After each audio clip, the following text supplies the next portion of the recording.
सासू माँ बदल गई।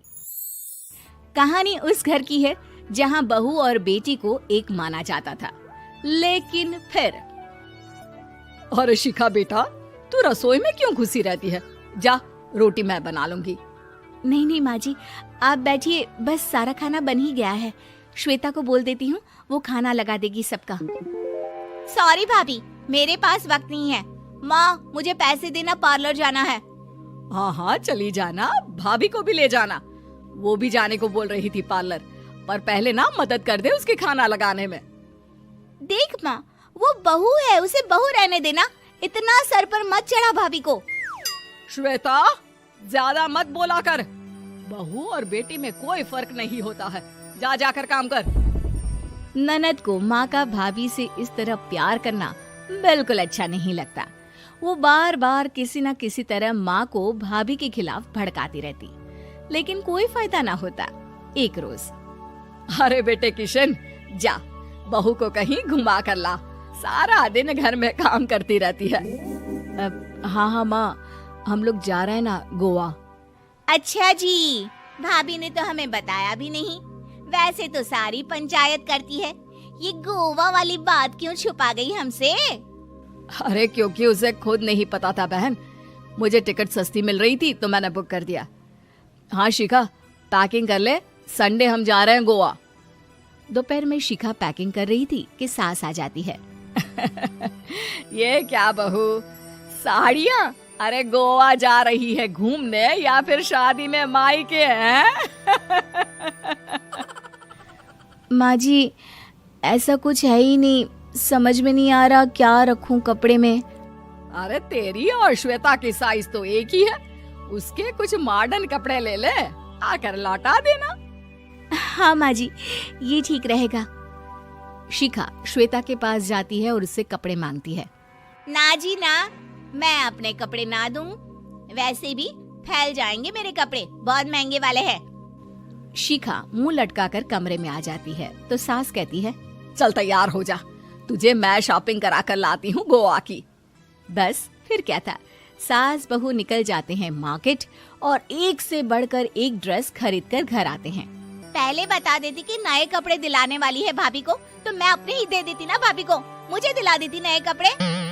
देख श्वेता, परिवार का मतलब सबके साथ रहना होता है, ना कि सिर्फ अपना सोचना। वैसे भी तुझे अच्छे संस्कार सीखने चाहिए। और रही बात कपड़ों की, तो शिखा, आज से घर पर भी तू मॉडर्न कपड़े ही पहनेगी। कोई जरूरत नहीं है ये साड़ी वाड़ी लपेटने की। अब क्या था, घर पर श्वेता और शिखा एक जैसे रहते। एक बार पड़ोसन आती है। अरे बेटा, अपनी माँ को तो बुलाना, जरा बात करनी है। शिखा सास को बताती है और रसोई में चली जाती है। ये आपकी बेटी बहुत बड़ी हो गई है, इसके लिए एक रिश्ता है, कहो तो बता दूं। ये बेटी नहीं बहू है, घर में सब एक जैसा ही रहता है। वैसे मेरी बेटी भी बड़ी हो गई है, कोई रिश्ता हो तो जरूर बताना। पड़ोसन रिश्ता लेकर उन लोगों के घर आती है। तब श्वेता की होने वाली सास कहती है, तो ये घर है, कितने मंजिल का है? और ये बहू ने आपकी क्या पहन रखा है, जीन्स टॉप? अरे भाई, साड़ी वाड़ी नहीं है क्या इसके पास? देखिए, सर्दी है तो साड़ी में बहू कैसे मैनेज करती, वैसे पहनती है साड़ी भी। देखिए, हम लोग ठहरे पैसे वाले लोग, कोई कमी नहीं है हम लोगों के पास पैसों की, बहुत पैसे हैं, जमीन, नौकर चाकर, कार, सब कुछ है, लेकिन घर में संस्कारी बहू चाहिए। समझ रही हैं ना आप? सास कुछ कहती कि श्वेता बोल पड़ती है, हाय रे, नौकर चाकर से लेकर जमीन, कार, पैसा, हाँ, मुझे रिश्ता मंजूर है मुझे। अरे रुक जा श्वेता, मैं बात कर रही हूँ ना। देखिए, हम लोगों के घर इतनी आजादी नहीं मिलेगी। अरे हाँ कर देना माँ, हाँ कर दे जल्दी से। सास क्या करती, बेटी की शादी ऐसे घर में कर देती है जहाँ ना उनके विचार मिलते हैं और ना ही आचार। शादी के बाद एक रोज फोन पर, श्वेता बेटा, एक बार घर आ जा, बहुत दिल करता है तुझे देखने का। माँ, वो घर पर बहुत काम होता है, कैसे आऊँ? बड़ा घर है, लेकिन आने जाने वालों की लाइन ही लगी रहती है। बेटा मैं तो जानती थी उस घर का हाल, लेकिन तू ही नहीं मान रही थी। माँ देख, हर घर का यही हाल है। तेरी बेटी को यहाँ घूंघट हटाने की परमिशन नहीं है और एक तरफ भाभी स्कर्ट पहनकर घूम रही है। बेटा मुझे क्या पता था कि मेरी बेटी को ससुराल के नाम पर पिंजरा मिल जाएगा। अच्छा माँ, फोन रखती हूँ, सास को गर्मा गर्म रोटी खिलानी है। तुम लोगों की तरह नहीं कि एक रोटी बनाओ, एक सब्जी बनाओ, फिर सारा दिन फ्री होकर घूमो। सास फोन तो रख देती है, लेकिन सोच में पड़ जाती है कि एक तरफ बेटी जिसे कोई आजादी नहीं, वहीं दूसरी तरफ बहू जिसे देखकर लगता ही नहीं कि उसकी शादी भी हुई है। अगले रोज। शिखा, अरे ओ शिखा। हाँ माँ, क्या हुआ? कुछ चाहिए आपको? मैं जिम जा रही थी। जिम के कपड़ों में बहू को देखकर सास को घूंघट में अपनी बेटी का ख्याल आता है। देख बहू, घर में बहू की तरह रहा कर। इतने टाइट कपड़े पहनकर जिम जाना पसंद नहीं मुझे। जा जाकर रोटी बना। रोटी? माँ अभी तो शाम की 6 बजे हैं, इस वक्त रोटी? अब क्या मेरे खाने पीने पर भी पहरा है? अरे जब मर्जी तब मैं अपने घर में खा भी नहीं सकती क्या? बहू को अजीब लगता है।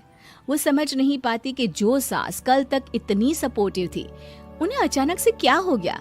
वो किचन में जाती है, गरम रोटी के साथ 2 तरह की सब्जी, रायता, सलाद सब लेकर सास के पास आती है। माँ जी, खाना। इतना सारा खाना? राक्षस समझा है क्या मुझे?